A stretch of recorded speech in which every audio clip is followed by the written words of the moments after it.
Rap star Pitbull, Mr. 305, that's the area code for Miami, is now Mr. Worldwide these days. Over the past decade, his reputation spread from Miami around the globe. His plan is to keep getting bigger. We went to see Pitbull at a charter school that he helped establish in his hometown. First, let's figure out, how should you be addressed? Armando, Mr. Pitt, Mr. Pitbull, Mr. Bull? What do you prefer? I think we're going to stay away from the Mr. Bull. Yes. No, but Armando's fine.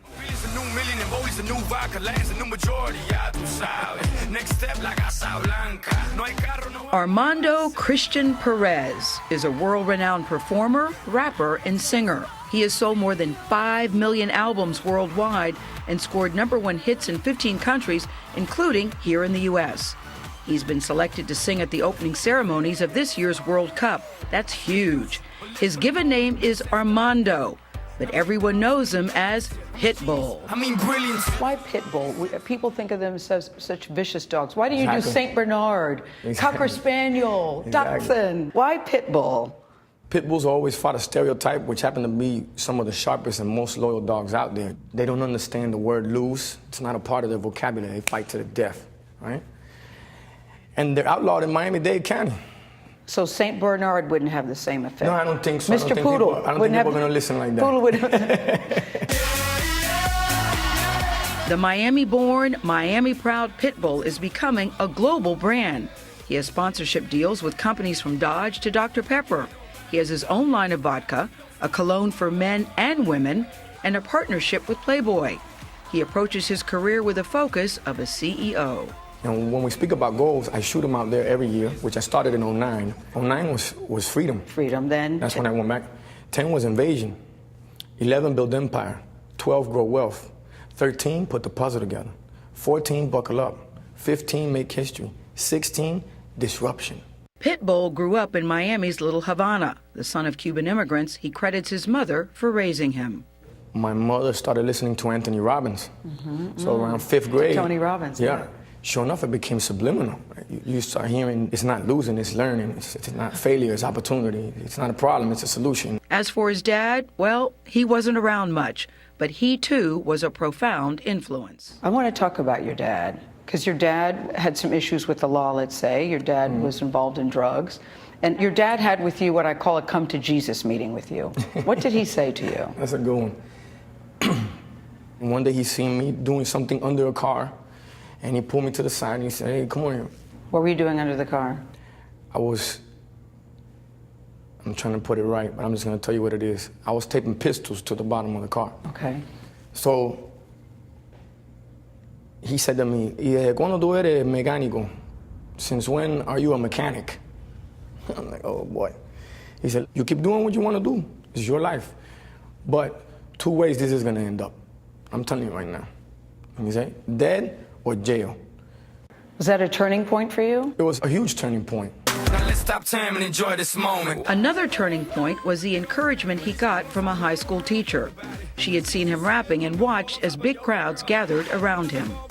Miss Martinez was the one that told me, are you doing this every day? You're attracting this many people a day here, and 150, 200 kids will come watch us every day, 3 times a day. And she said, if you're attracting this many kids, you got talent. It was so special to have somebody really say, hey, all I want from you is when you win an award one day, just mention my name and say thank you, because I believe in you. We're making history together. He thanks her in part by focusing on education. This past fall, he helped found Slam Academy, a charter school in the neighborhood where he grew up. To be an ambassador for the school, who better than someone from Miami, born and raised, Cuban American, first generation, and then someone that can speak to these kids and say, no, I'm not here to lecture you. I'm gonna talk to you and give it to you straight, because I know that's how you're gonna listen to me. And you know that I know exactly what you're going through. Been there, done that.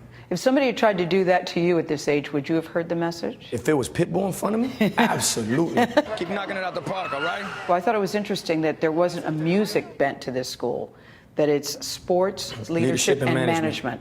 Because Why? kids love sports. Yeah. You know, sports is one of the first things that teach you to believe in yourself, gives you discipline, shows you the more you practice, the harder you work, the better you get. I said, man, you know what's funny? The harder I work, the luckier I get. Pitbull's formal education ended after high school, but on Tuesday he was given an honorary degree from Doral College.